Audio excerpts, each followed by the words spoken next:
Hi, my name is Christine. I've been watching some videos on jw.org. I just had a question about something. Yeah. Do you have a minute? A minute, yeah. Okay. I was watching this video called Broadcasting, and there was one story that they told where they kind of are interviewing a person and they're telling their kind of testimony or story. You know what I mean? hmm Yeah. Yeah. So this woman became a Jehovah's Witness, and she was an adult but still living with her parents. And she told this huge long story of how they made her leave the very next day after she got baptized. So, and they're trying to portray this as some kind of common thing or specific persecution of Jehovah's Witnesses when in actuality it's what they do to people because they're the group most well known for severe shunning. They're actually being Oh, really? yeah, they're being investigated in countries about it. There's been court cases discussing this. Especially they feel it violates their human rights when they were baptized as a child and then held to that and then punished by shunning if they leave later. There's support groups there's one support group for former members that has over 100,000 members, and they Well, all I think tell I think I've heard enough. really. About I it. don't think so. It is, yep. Hi, my name is Christine. I was listening to something on the website called JW Broadcasting. Yep. I just have a quick question about something. Do you have a minute? Sure. Okay. Well, it was this story. Some of them are kind of stories or testimonies that people talk about their life and becoming a Jehovah's Witness and stuff like that. And the woman in the story told this really sad account of how her parents, who she was still living with, had asked her to leave as soon as she became a Jehovah's Witness. Okay. And I found this kind of ironic because in groups that support the former members, this story is told in reverse about Jehovah's Witnesses shunning, making people leave the house, leaving their spouse because someone leaves the organization. These groups, there's one group that a forum for support that actually has over 100,000 members. And there actually have been court cases where they have been discussing this in Australia, in Norway, other countries, Belgium. So people are telling their accounts about this. And I think that from what I've known in my life, that would be a very unusual thing that their parents would do this because their kid became a Jehovah's Witness. I don't know any. I've never heard of this at all. But when you hear about it within the organization, it's very rampant. Yeah, so sometimes decisions are made by families that are, it's their personal choice. It's not an organizational thing by any means, Oh yes, but it definitely is. They definitely have taught it's a personal shunning. choice. They've had videos about shunning. I believe recently There's they took true. them down because of the countries investigating them. So they've taken down a few of those videos about Yeah. shunning, and because the Yeah. members And there's some scriptural reasoning for it to keep the congregation within applying Bible principles and no, um, no, there's not. When yeah, people yeah, don't even yeah. come There to is. the There is. congregation anymore, that's not what First Corinthians 5 is about. Yeah. But anyway, and these groups of former members, they're completely unified in these accounts. So I do believe them. They're very consistent. They're very Okay. unified, and there is support in the publications and videos for this practice. And I find it very disturbing that they show Okay. this in reverse. You know how they say narcissists criticize people for the very things they do. Mm, gotcha. Well, we appreciate your concern. Really? Have you ever thought Yeah. about it? Yep. I have. Yeah, it's devastating to people, to their lives.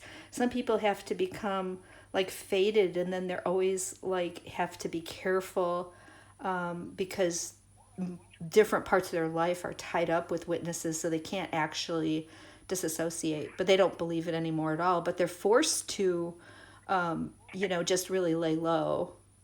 Yeah. Well, thank you for the call. Okay, I hope you Hope think you have a about good it. day. God bless you. And I just had a Okay. question about something. It's called JW Broadcasting. Yeah. Do you have a minute? Yeah, I got a minute. Okay.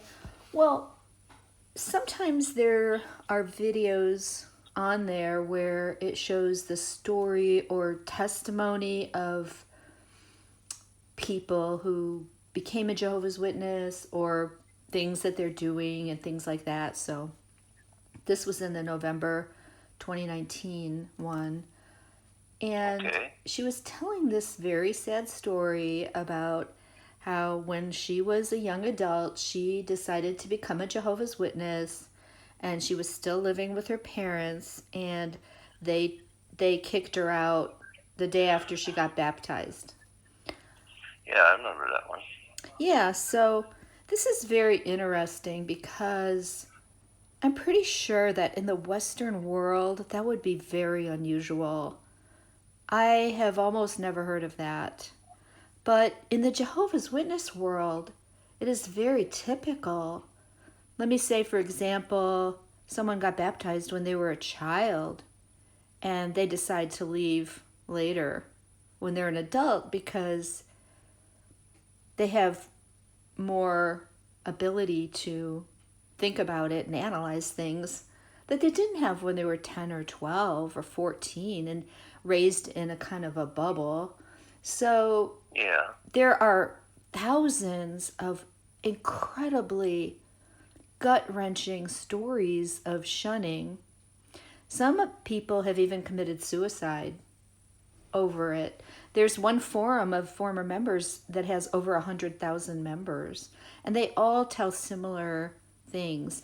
And it's even being talked about a lot more publicly, especially in certain countries. Are you familiar with those cases going on where they've had court cases about this issue? Because some countries believe it's a violation of human rights. I guess I'm not aware of those. Yeah, like they talked about it some in the Australia Royal Commission on Child Sexual Abuse. That wasn't really the main topic, but it did come into view in that because a lot of former members gave their stories. The Netherlands, Belgium, Canada, and Norway. So they're Jehovah's Witnesses are getting more well known for doing that. And that's why there's so many people. Have you ever heard of PMOs? Mm-mm. Well, it's an expression they use for those who are physically in but mentally out, meaning they go to meetings because they might get shunned. Some could even lose business associations or jobs because they work with a lot of witnesses. So they're called physically in but mentally out. So they just do enough to not get shunned. And there's a lot of them. Well, I've seen some stories Yeah. similar to what you're talking about, Yeah. but most of the ones I see are not on jw.org. Well, of course not. They're like on the web, Right. other websites. Right. And that's another. Yeah. That's another. And, Yeah. Go ahead. Sorry. Go ahead. I was just going to say, if someone commits something like that, like child abuse, and they're a Jehovah's Witness, they get booted out if they get caught. They're no longer a witness. Right. That would be. Plus, they get turned over to the police. Well, that is highly disputed because they've had for many decades. It's called the two witness rule, and so they have told many. Yeah, they can't just kick somebody out because there's rumors. There's got to be witnesses. Meaning that they don't even call the police in many cases, and I think they still have that. I think they do call the police if they have two witnesses. Yeah, how many child molesters would do it in front of two witnesses? I don't know. Probably not. Yeah, You know, because that's a problem everywhere, not just here. right, but the policy is very unique to them because what the police do is they investigate it because they're professional. So to say that it can't be investigated, even, you can't convict someone, it would be difficult, but they do actually in courts and things because they have other ways of confirming that. But anyway, I'm talking about people who just want to leave the organization because they did a lot of research and don't believe it's God's only channel of truth. Maybe they read the history. Maybe they saw the Australia Royal Commission on Child Sexual Abuse, where a governing body testified under oath, and it was very kind of disturbing to them. But there's all kinds of reasons, So I just thought the video was kind of disingenuous, Apostates, right? Yeah. Oh, are you calling me a name over there? I heard that. That's yeah. Wow. What is that a good reasoning? Is that what you learn in meetings is as a argument is call somebody a name? I think that's a logical fallacy. Hello? Number from the Kingdom Hall. What's that? I just have a question. Do you have a minute for a quick question? It's just a yes or no question. I didn't want to argue about it or anything. Okay, go ahead. Okay. Well, because I asked a couple of Jehovah's Witnesses, we have them around our neighborhood sometimes, and they gave like kind of unclear. I can't get any clarity on this question. Like they're kind of contradicting or. Anyway, I'll tell you what it is. It's the question is, would you say that all other religions are essentially satanic or part of Satan's kingdom?